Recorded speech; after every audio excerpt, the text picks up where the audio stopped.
The world woke up to a trade bombshell. On February 1, 2025, President Trump dropped a tariff bomb on Canada, Mexico, and China. This sudden move sent shockwaves across the globe. It marked a significant escalation in trade tensions. The immediate reactions from the targeted countries were a mix of anger and apprehension. Canada, a long-standing ally of the United States, expressed deep disappointment and vowed a strong response. Prime Minister Justin Trudeau, visibly shaken, promised to protect Canadian interests. Mexico echoed similar sentiments, emphasizing its commitment to defending its sovereignty.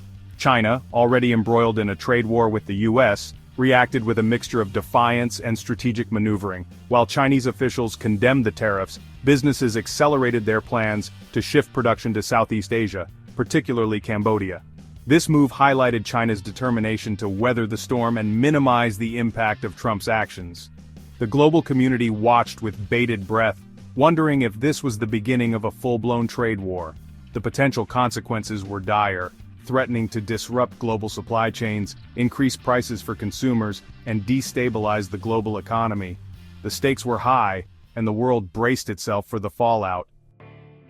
Trump's tariff announcement wasn't just a political statement, it was a declaration of economic warfare backed by cold, hard numbers. The tariffs, effective immediately, targeted a broad range of goods from Canada, Mexico, and China. Understanding these numbers is crucial to grasping the potential impact of this aggressive move. Canada and Mexico, considered by many to be close allies of the U.S., were hit with a hefty 25% tariff on all goods. This broad-brush approach encompassed everything from Canadian oil to Mexican avocados. The message was clear: even close trading partners weren't immune to Trump's protectionist policies. China, already a focal point of Trump's trade anxieties, faced a 10% tariff on all goods. This move, while less drastic than the tariffs on Canada and Mexico, still carried significant weight. It underscored the Trump administration's determination to confront China's economic might and address what it perceived as unfair trade practices. These tariffs weren't just abstract figures, they represented a tangible threat to the economic well-being of millions. For consumers, they signaled higher prices for everyday goods, from groceries to electronics. For businesses, they introduced uncertainty and disruption, forcing them to reconsider supply chains and potentially absorb increased costs. President Trump's decision to impose sweeping tariffs wasn't made in a vacuum. It stemmed from a complex web of motivations, ranging from genuine concerns about illegal immigration and drug trafficking to a desire to bolster the U.S. economy and assert American dominance on the world stage. One of Trump's primary justifications for the tariffs, particularly those targeting Mexico and China, was the ongoing opioid crisis ravaging the U.S. He accused both countries of being major sources of fentanyl, a deadly synthetic opioid, and claimed that the tariffs would pressure them to crack down on its production and trafficking. Beyond the opioid crisis, Trump also aimed to address what he perceived as unfair trade practices by China. He accused China of intellectual property theft, currency manipulation, and forced technology transfer, arguing that these practices gave Chinese companies an unfair advantage over American businesses.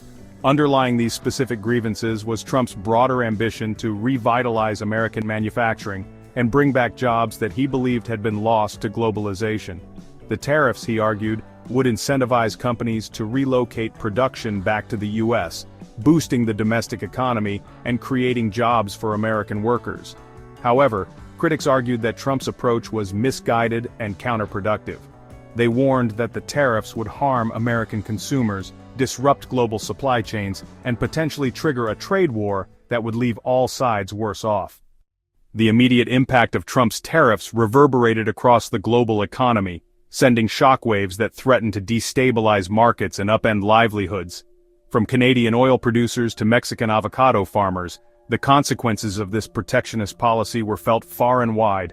In the United States, consumers braced for higher prices on a wide range of goods.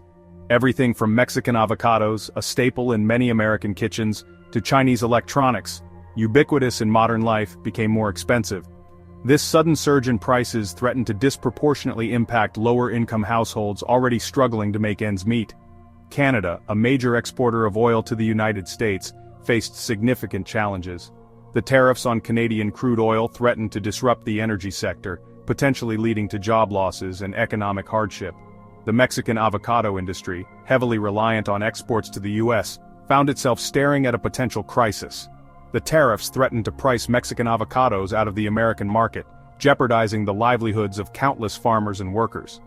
China, while better positioned than some to weather the storm, wasn't immune to the economic fallout. The tariffs threatened to dampen Chinese exports to the U.S., potentially slowing economic growth and impacting businesses. Moreover, the tariffs risked further escalating trade tensions between the two economic giants, injecting uncertainty into the global economy.